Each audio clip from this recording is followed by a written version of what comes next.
గేయం. ఈ అంటే ఏంటి మరి? ఈత చెట్టు. ఈ అంటే ఏంటిది?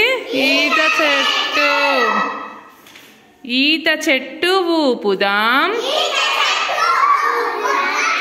ఈత చెట్టు ఊపుదాం, ఈత పళ్ళు ఏరుదాం. ఈత పళ్ళు తిన్నాక ఈల పాట పాడుదాం.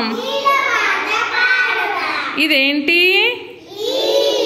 ఇదేంటి? ఇదేంటి? ఇదేంటి? Very good.